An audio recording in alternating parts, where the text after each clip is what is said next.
किराड़ी की गलियों में दर्द का मंजर छाया है।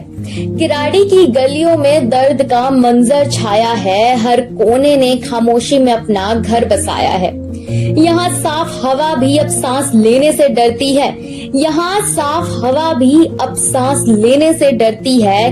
किराड़ी ने हर रोज पॉल्यूशन के जहर को अपनाया है। नमस्कार दोस्तों, मैं हूँ किराड़ी। भागती दौड़ती दिल्ली का एक ऐसा इलाका जहाँ लोग अपनी जिंदगी को खुलकर जीने की बजाय उसे सिर्फ काट रहे हैं, क्योंकि यहाँ साफ हवा की बजाय नालियों की गंदी बदबू होती है।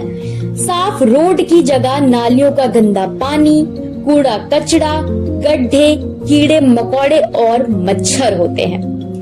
यहाँ पर कूड़ा फेंकने के लिए कूड़ेदान का नहीं बल्कि साफ सुथरे प्लॉट का इस्तेमाल किया जाता है, क्योंकि एमसीडी की गाड़ियों के इंतजार में वो कूड़ा सड़कर अपना रास्ता भटक चुके हैं। नालियों की साफ सफाई यहाँ का सबसे बड़ा मुद्दा है, क्योंकि ये हमारे घरों से लेकर हमारी जिंदगी तक पर असर डालता है। ड्रेनेज सिस्टम ठीक होना यहाँ के लोगों का सपना है, जिसे वो रोज खुली आंखों से देखते हैं। लेकिन सच कहूँ, शायद ये बात आपको कड़वी लगे, लेकिन आने वाले सालों में भी ये नालियां कभी साफ नहीं होने वाली और ये सपना कभी पूरा नहीं होने वाला। किराड़ी में प्रदूषण इस हद तक बढ़ चुका है कि लोगों ने इसे अपना मानकर इसके साथ जीना सीख लिया है। घर जो सुकून की जगह होना चाहिए, आज सीलन और बदबू के शिखर में है। दीवारों पर चढ़ती नमी सिर्फ सीमेंट को कमजोर नहीं करती, बल्कि उन सपनों को भी कमजोर करती है जो इन घरों में बसते हैं। चलिए यहाँ की एक स्थानीय निवासी से जानते हैं उनके विचार इस बढ़ते प्रदूषण पर। नमस्कार, मेरा नाम निशी गुप्ता है और मैं किराड़ी प्रेमनगर की एक स्थानीय निवासी हूँ। हमारे यहाँ नालियों के पानी का जो निकासी का सिस्टम है वो बहुत ही खराब है, जिसकी वजह से जो है हमें बहुत सारी दिक्कतों का सामना करना पड़ता है। एक तो पॉल्यूशन बहुत ज़्यादा होता है, गंदगी की वजह से शरीर में हम लोगों के तरह-तरह की बीमारियों का खतरा रहता है। दूसरा, नालियों का पानी जो है वो कई बार रोड पे भर जाता है। बारिश का पानी तो भरता ही है, उसके साथ-साथ नालियाँ जाम हो जाती हैं। बड़ी-बड़ी सड़कों का जो नाला है वो जाम हो जाता है, उससे पानी बाहर निकल आता है और रोड का हाल बुरा हो जाता है। हम लोगों को कई बार टाइम से पहुँचना होता है, हम लोग नहीं पहुँच पाते, जाम में फँसे रह जाते हैं। और सबसे बड़ी बात, जो हम लोगों के घर है इसको सबसे ज़्यादा नुकसान पहुँचता है, क्योंकि जो है नालियों का पानी निकलता नहीं है, तो वो धीरे-धीरे जो है हमारे घर की नींवों में भरता जाता है। उससे दीवारों की जो मजबूती है वो ख़त्म होती जाती है। दीवारों पे सीलन चढ़ जाती है, उसके बाद हम चाहे दीवार पर कितनी भी अच्छे से कुछ भी करवाएँ, चाहे टाइल्स लगवा दें, चाहे प्लास्टर ऑफ पेरिस, पुट्टी, अच्छा पेंट कुछ भी करवा दें, सीलन की वजह से वो सारा ही खराब होता जाता है। तो घरों की हालत इतनी ज़्यादा खराब है कि देखने में भी कई बार लगता है कि पता नहीं क्या हमारे घर का हाल है।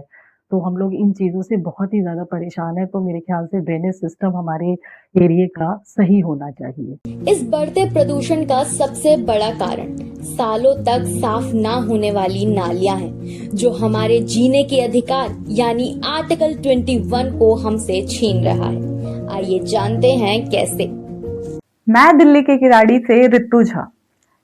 यहाँ के लोगों के लिए कचरा और नालियां आम परेशानी बन चुकी है। हाल ही में एक घटना हुई है मेरे घर में, जो कि मेरे घर वालों के लिए बहुत दुखनीय थी कि मतलब नालियां जो भरी रहती है उससे एक कीड़े ने निकल के मेरी भांजी को काट लिया है, जिससे उसको बहुत ज्यादा इन्फेक्शन हो चुका है और उसका जो पॉइजन है वो पूरी शरीर में फैल चुका है। उसका इलाज अभी संजय गांधी में चल रहा है, 2 दिन से वो बच्ची एडमिट है। तो यहाँ का जो कूड़ा नाली वो बहुत दिनों से पड़ा रहता है, ना उसकी सफाई होती है ना कुछ होता है। और अगर सफाई भी हो जाती है तो वो कूड़ा छोड़ देते हैं, कूड़ा फिर दोबारा नाली में चला जाता है और वो नालियां दोबारा से भर जाती है। यहाँ के पर्यावरण को खराब करने में जितना योगदान प्रशासन का है, उससे कई ज्यादा गलती यहाँ के लोगों की भी है, क्योंकि लोगों ने इन सब चीजों को देखकर भी इन्हें अनदेखा किया है और वो लोग इस पर आवाज उठाने से कतराते हैं। मेरा नाम अर्जुन है और मैं रोहिणी से आता हूँ।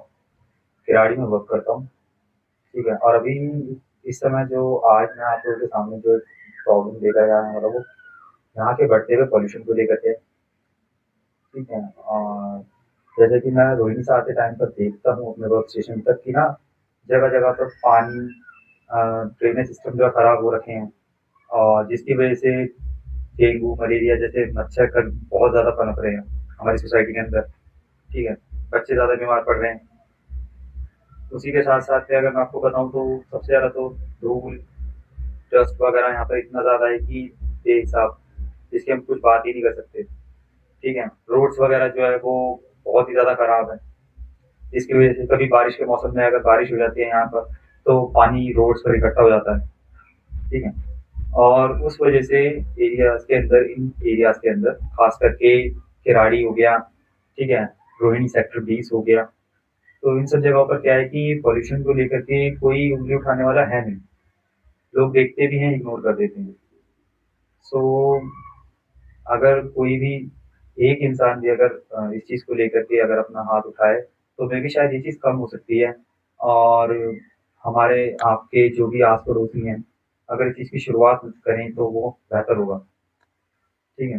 बच्चे जो हैं आजकल देखते हैं आपकी सबसे ज़्यादा बाहर खेलते हैं, तो बीमारियों से उन लोगों का बचाव होगा इन सब चीज़ों को देखते हुए। किराड़ी इलाके में साफ सफाई सिर्फ बोर्ड तक सीमित है, क्योंकि बोर्ड के पास कूड़ेदान जैसी कोई सुविधा है ही नहीं, और सड़कों को ही कूड़ेदान समझकर वहां कूड़े का ढेर लगाकर पर्यावरण को प्रदूषित करने में लोग अपनी पूरी भागीदारी निभाते हैं, जिससे हम कितने नुकसान में हैं शायद इसके ऊपर तो पूरी किताब लिखी जा सकती है। सबसे बड़ा सवाल ये है कि आखिर कब तक किराड़ी के लोग गंदगी में जीने को मजबूर रहेंगे? कब तक सांस लेना भी एक खतरा बना रहेगा? ये सिर्फ एक एरिया की कहानी नहीं, उन लोगों की आवाज है जो हर रोज पॉल्यूशन के साथ जी रहे हैं। पॉल्यूशन सिर्फ एनवायरनमेंट को खराब नहीं करता, बल्कि इंसान की जिंदगी, सेहत और फ्यूचर को छीन लेता है। इसीलिए सफाई सिर्फ हमारी ड्यूटी नहीं है, बल्कि रिस्पॉन्सिबिलिटी है, और बदलाव सिर्फ सरकार से नहीं, हम सबसे शुरू होता है। क्योंकि जीने के अधिकार का मतलब सिर्फ जिंदा रहना नहीं, बल्कि साफ हवा, साफ पानी, स्वच्छ पर्यावरण और सुरक्षित आवास होता है। और किराड़ी के लोगों से उनकी ये आजादी रोज छीनी जा रही है। इसीलिए दोस्तों, इस सवाल पर एक बार सोचिएगा जरूर कि आखिर कब तक हम इस गंदगी में जीते रहेंगे और कब तक इस गंदगी में जीने के लिए हमें मजबूर किया जाएगा।